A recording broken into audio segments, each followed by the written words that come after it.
Fuchka party করলাম আজকে সবাই মিলে, সাথে ছিল আমার হাতে করা স্পেশাল ফ্রেঞ্চ ফ্রাইজ। আজকের ওয়েদারটা একদম মেঘলা মেঘলা, আর আমাদের বাসায় আসছে আমার বান্ধবীরা। প্রথমে ভাবছিলাম কোথাও ঘুরতে যাব, দেন ভাবলাম বাসাতেই কেননা সবাই মিলে ফুচকা পার্টি করি, তাই চলে আসলাম রান্নাঘরে। আলুগুলো ছিল বড় বড় টুকরা করে কেটে নিয়েছি, প্রেসার কুকারে দিয়ে দিচ্ছি, তাড়াতাড়ি সিদ্ধ হয়ে যাবে, একদম মোমের মতো গলে যাবে। আর পাশে একটা হাঁড়িতে দিয়ে দিলাম 2টা ডিম সিদ্ধ করতে। এখানে আমি টক বানানোর জন্য তেঁতুল ভিজাই দিচ্ছি। আমি আজকে করব 2 রকমের টক। ছাদ থেকে নিয়ে আসছি পুদিনা পাতা, এগুলোকে দিয়ে দিলাম ব্লেন্ডারের মধ্যে, তারপরে সাথে দিয়ে দিলাম ধনিয়া পাতা, একটু লেবুর রস, পরিমাণ মতো লবণ দিয়ে দিলাম, এটার মধ্যে দিয়ে দিলাম সামান্য পরিমাণে চিনি আর চাট মশলা। সবকিছুকে আমি ব্লেন্ড করে নিয়েছি ব্লেন্ডারে। পাতাগুলো ব্লেন্ড হয়ে গেলে কিন্তু একদমই কম হয়ে আসবে, এটার মধ্যে অ্যাড করে দিচ্ছি আমি পানি। এই টকটা কিন্তু আমার কাছে খুব ভালো লাগে, যারা পুদিনা পাতা পছন্দ করো বা রিফ্রেশিং ফ্লেভারটা পছন্দ করো তাদের কাছে ভালো লাগবে। তো আমার এই টকটা রেডি। এখন করব তেঁতুলের টক। ভিজিয়ে রাখা তেঁতুলগুলোকে আমি পানির সাথে মিক্স করে নিচ্ছি। এর মধ্যে দিয়ে দিলাম লবণ আর কাঁচামরিচ কুচি,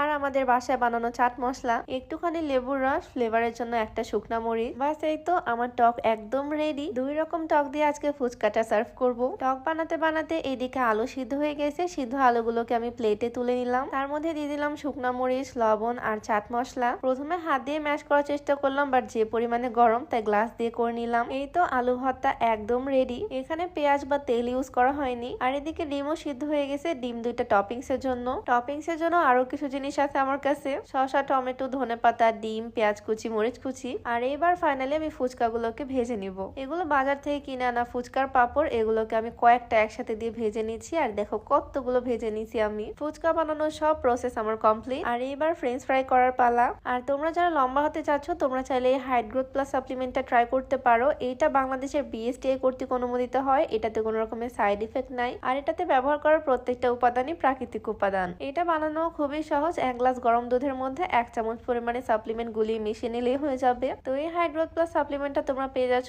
শেক অ্যাভিনিউ ফেসবুক পেজ থেকে। তাদের পেজটা আমার ডেসক্রিপশনে মেনশন করে দেওয়া থাকবে, চাইলে চেক আউট করে আসতে পারো। যাই হোক, ফ্রেঞ্চ ফ্রাই করার জন্য আমি আলুগুলোকে কেটে নিয়েছি, এগুলোকে দিয়ে দিলাম প্যানের মধ্যে। এই আলুগুলোকে এখন সিদ্ধ করতে হবে, তাই এটার মধ্যে দিয়ে দিলাম পরিমাণ মতো পানি। ঢাকনা দিয়ে ঢেকে রেখে এটাকে সিদ্ধ করে নিলাম। সিদ্ধ হওয়ার পর এটাকে আমি উঠিয়ে নিলাম একটা বোলের মধ্যে। ওপর দিয়ে দিয়ে দিলাম লবণ, শুকনা মরিচের গুঁড়া, জিরা গুঁড়া, ধনিয়া গুঁড়াও চাইলে অ্যাড করতে পারো। এখানে আমি চাট মশলা দিয়ে দিচ্ছি সাথে। আর এখানে মাছ যেটা লাগবে সেটা হচ্ছে কর্নফ্লাওয়ার, মানে ময়দা আর কি। সবকিছু একসাথে দিয়ে আমি ভালোভাবে মিক্স করে নিচ্ছি। আর তারপর গরম তেলে আমি ফ্রেঞ্চ ফ্রাই গুলোকে ভালোভাবে ভেজে নিচ্ছি। এই তো একটু ডিপ করে ভেজে নিলে ফ্রেঞ্চ ফ্রাইস একদম রেডি। আমি মাঝে মাঝে ফ্রেঞ্চ ফ্রাইস করি, আমার বাসায় সবাই অনেক বেশি পছন্দ করে এটা খেতে। আর আমার হাতের ফ্রেঞ্চ ফ্রাই আমার ফ্রেন্ডদেরও অনেক বেশি পছন্দের, তাই আমি আজকে ওদেরকে করে খাওয়াবো। তো অল্প অল্প করে আমি 3 বারে ভেজে নিলাম সবগুলো ফ্রেঞ্চ ফ্রাই। আমি একদম ডিপ ফ্রাই করতেছি, দেখো কালারটা কেমন, একদম ব্রাউন ব্রাউন কালার। একদম উপর থেকে ক্রিস্পি হয়েছে, আর ভিতরে আলুগুলো পারফেক্ট সিদ্ধ হয়েছে, যেহেতু আগেই সিদ্ধ করে রাখছিলাম। আর ছোট্ট একটা পিরিচে এখানে টমেটো সস নিয়ে নিছি, এটা ছাড়া তো ফ্রেঞ্চ ফ্রাইস ইনকমপ্লিট। এই তো এখানে আমার ফ্রেঞ্চ ফ্রাইসও একদম রেডি। সবাই মিলে বসে পড়লাম খাওয়া দাওয়া করতে। ফুচকা নিয়ে নিলাম, সাথে আলু ভর্তা, টপিংস গুলো, টক সবকিছু নিয়ে নিলাম। আর এখানে আমাদের ফ্রেঞ্চ ফ্রাই গুলো।